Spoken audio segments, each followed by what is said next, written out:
भारत नेपाळ सीमेवर अचानक वाढलेली कडक तपासणी, 100 रुपयांपेक्षा जास्त किमतीच्या वस्तूंवर कर आणि संतप्त नागरिक रस्त्यावर.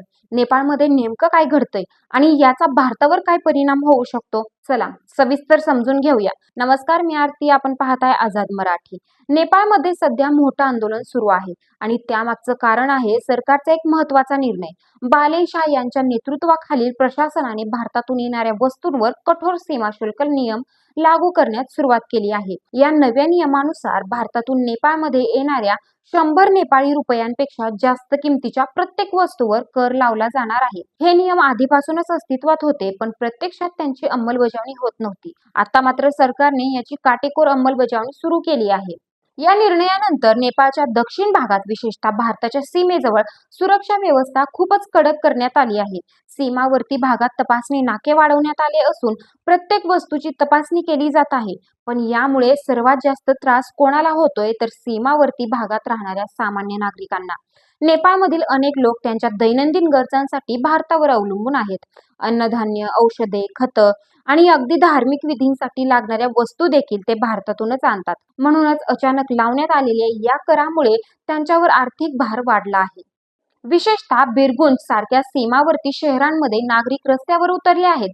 ते सरकार विरोधात आंदोलन करत आहेत आणि या नियमात तातडीने बदल करण्याची मागणी करत आहेत. आम्ही जन्मापासून ते मृत्यूपर्यंत लागणाऱ्या सर्व गोष्टी भारतातून आणतो, असा संतप्त नागरिकांचा आवाज आहे. नेपाळ भारत खुल्या सीमा संवाद गटानेही या निर्णयाचा विरोध केला आहे. त्यांच्या मते हा नियम गरीब आणि मध्यमवर्गीय लोकांसाठी अन्यायकारक आहे. त्यांनी घरगुती वस्तूंवर शून्य कर लावण्याची मागणी केली जात आहे.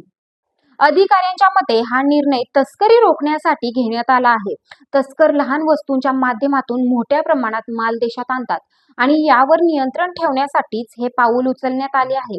मात्र या कठोर निर्णयानंतर राजकीय वर्तुळात आणि जनतेमध्ये अशीही चर्चा रंगत आहे की बाले शाह हे भारत विरोधात भूमिका घेत आहेत. जरी सरकारकडून याबाबत कोणतीही अधिकृत भूमिका स्पष्ट करण्यात आलेली नसली, तरी या चर्चेमुळे वातावरण अधिक तापलेला दिसत आहे. यासोबतच आणखी एक मोठा निर्णय घेण्यात आला आहे, तो म्हणजे भारतात नोंदणीकृत खासगी वाहनांचा पूर्व परवानगीशिवाय नेपाळमध्ये प्रवेश बंद करण्यात आला आहे. या सर्व निर्णयांमुळे मधेश भागात मोठा असंतोष निर्माण झाला आहे.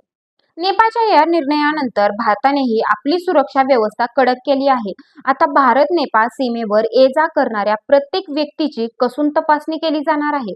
पादचारी, सायकल स्वार सगळ्यांची माहिती नोंदवली जाऊ शकते. तसेच ओळखपत्र दाखवणे अनिवार्य करण्यात आले आहे.